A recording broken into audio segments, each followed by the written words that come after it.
오늘은 히브리서 12장 말씀 통해서 고난이 올 때라는 제목으로 같이 은혜 나누겠습니다.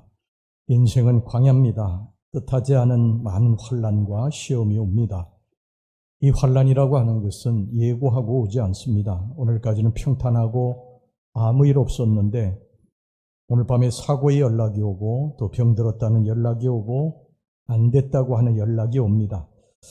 오늘 여기 본문의 말씀은 히브리서 기자가 두 가지 비유를 통해서 인생의 환난을 만난 사람들을 위로하고 권면하는 말씀이 기록이 되어 있습니다. 첫 번째는 경주자의 비유를 통해서 위로하고 권면을 합니다. 1절 말씀 보겠습니다.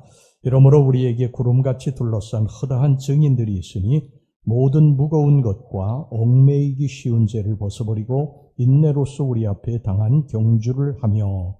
이 비유는 당시 아테네에서 5년에 한 번씩 개최되던 올림피아 경기를 배경으로 하고 있습니다. 이 운동 경기에는 마라톤, 또 전차 경주, 레슬링, 씨름, 권투 등이 행해졌습니다. 이 경기는 대개 수많은 관중들이 지켜보는 가운데 원형 경기장 안에서 행해졌고, 또한 운동 경기에서 승리하는 자는 수많은 관중들이 지켜보는 가운데 높은 시상대 위에 올라서 월계관을 받는 큰 영광을 누렸습니다. 그러나 이들 우승자가 이런 우승을 차지하기 위해서는 그냥 되는 것은 아니죠. 혹독한 훈련을 거쳐야 됐습니다. 시합이 있기 전 거의 1년 전부터 합숙 훈련을 통해서 음식을 절제하고 술도 금지되었고 이성과의 접촉도 금했고 극기 훈련을 해야 했습니다. 오늘 이 히브리서 기자도 신앙의 경주를 하는 우리들에게 두 가지를 제시하고 있는데, 첫째는 뭐냐면 무거운 것을 벗어버려야 한다고 말씀하고 있습니다. 1절 말씀입니다. 모든 무거운 것과, 운동선수가 경주에서 승리하기 위해서는 두터운 의복을 벗어버리고 가볍고 단정한 복장을 해야 되지 않습니까? 마찬가지로 우리 성도들 역시 믿음의 경주에서 승리하기 위해서는 모든 세상의 헛된 욕심과 근심 등 무거운 짐을 벗어야지 우리가 이 믿음의 경주를 계속할 수 있는 것입니다. 그 다음에 둘째, 얽매이기 쉬운 죄를 벗어버려야 됩니다. 1절, 얽매이기 쉬운 죄를 벗어버리고, 이는 우리 성도들을 죄 가운데 빠뜨리는 악한 습관을 벗어버려야 한다는 말입니다. 이는 운동선수가 좋지 못한 운동 습관을 제거하지 못하면 좋은 결과를 얻을 수 없는 것과 마찬가지의 이치입니다. 자, 그렇다면 우리 성도들이 믿음의 경주에서 승리하기 위한 인내와 절제의 힘을 갖기 위해서는 어떻게 해야 되겠습니까? 여기에서도 히브리서 기자는 두 가지 방안을 제시하고 있는데요. 첫째는 믿음의 주요 온전케 하시는 예수를 바라보자는 것입니다. 2절 전반절 말씀입니다. 믿음의 주요 또 온전하게 하시는 이인 예수를 바라보자. 여기 믿음의 주에서 주라는 헬라어 아르케고는 문자적으로 시작한 사람, 창시자라고 하는 뜻이고요.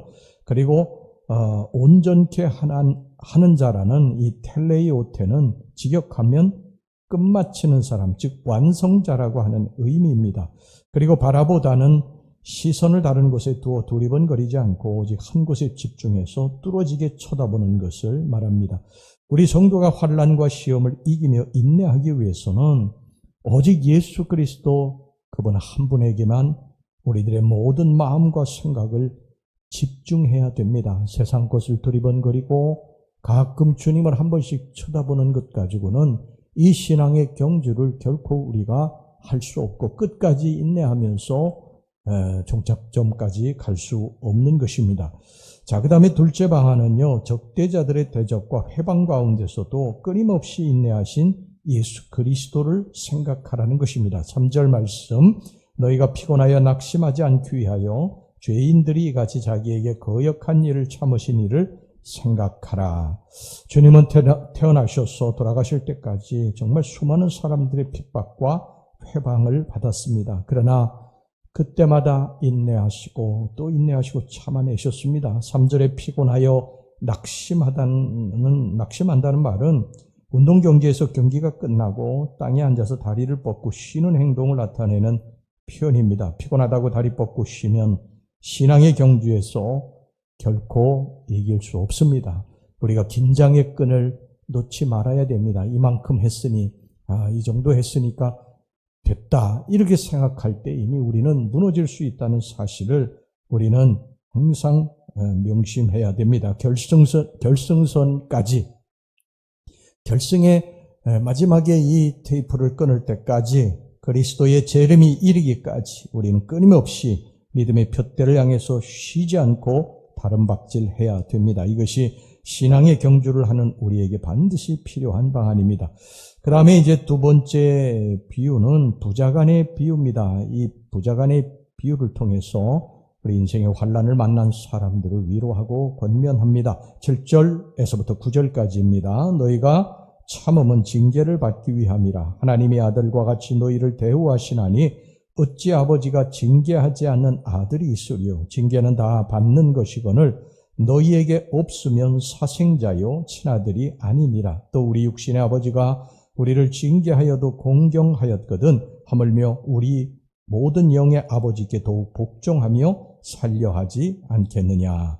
성도들이 당하는 환난이나 고난은요, 하나님의 형벌이 아니라 성도를 사랑하는 하나님의 징표라고 말씀을 하고 있어요. 고난이라고 하는 것은 하나님이 성도를 훈련시키고 바르게 교육시키기 위해서 오는 것입니다. 자녀를 사랑하는 참 부모는 자녀가 자꾸 잘못된 길로 갈 때에 징계하고 꾸짖어야지 그게 참 부모죠. 그것을 방치하는 것은 그건 부모가 아닙니다. 참 부모가 아니에요. 그 자녀를 바른 길로 인도하기 위해서는 자녀가 잘못할 때에 그것을 징계해야 됩니다. 그래서 바른 길로 인도해야 되는 것이죠. 부모가 아니면 징계할 필요가 없는 것이죠. 또 남의 자식을 징계하다가 어떤 일을 겪을지도 모릅니다. 부모가 자녀를 사랑하기 때문에 잘못할 때 꾸짖고 바른 길을 제시하는 것입니다. 이처럼 우리 육신의 부모도 이럴진데 우리의 영적인 아버지, 우리 하나님께서 예수 그리스도께서 오죽하시겠습니까? 우리가 잘못할 때 바른 길로 인도하기 위해서 때로 우리를 꾸짖고 징계하시는 것입니다. 자, 하나님이 우리 성도들을 이렇게 징계하시는 궁극적인 목적은 무엇입니까? 그것은 우리 성도들로 하여금 여기 9절에 당신의 뜻에 복종케 하여, 또 11절에 의와 평강의 열매를 맺게 하고 10절에 당신의 거룩하심에 참여케 한다.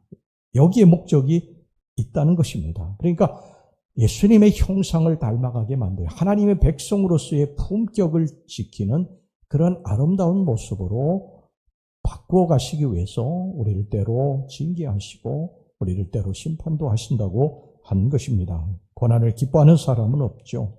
하나님도 이것을 모르시는 게 아니에요. 다 아십니다. 그러면서도 우리에게 고난을 주시는 것은 당신의 사랑하는 자녀들이 세상을 사는 동안에 헛된 길, 미혹의 길로 가지 않고 하나님의 말씀에 순종해서 복받고 살기를 원하시기 때문입니다. 부모들이 자녀를 경책하는 것은 다 자녀를 잘 되라고 그러는 것 아닙니까? 물론 그 경책을 받는, 징계를 받는 자녀들은 아프고 또 서럽고 힘들고 그렇지요. 그러나 그것이 나중에 양약이 되는 것입니다. 그가 잘못된 길로 갈 때에 바른 길로 돌아서서 그가 축복된 길로 승리의 길로 걸어가는 그러한 양약이 되는 것입니다. 그러므로 고난이 올 때 우리 자신을 한번 돌아보고요. 잘못된 것은 주님 앞에 잘못됐다고 하고 돌아와서 바로잡고 돌아와서 예수만 바라보고 나아가게 될 때 우리의 인생이 결승점까지, 우리 예수님이 기다리는 그 결승점까지 우리는 날마다 승리하고 복받는 인생이 될 줄로 믿습니다. 기도하겠습니다. 하나님 아버지, 우리들의 인생의 환난을 만난 이유에 대해서 오늘 히브리서 기자가 말씀하고 있습니다. 고난이라고 하는 것은 그의 자녀들을 훈련시키기 위한 하나님의 계획하심이 거기 있다는 사실을 우리가 항상 기억하고, 고난이 올 때 내가 무엇을 잘못했나 하나님 앞에 잘못한 거 바로잡고 돌아와서 우리가 신앙의 경주를 끝까지 잘 감당할 수 있도록 인도해 주시옵소서. 예수님의 이름으로 기도하옵나이다. 아멘.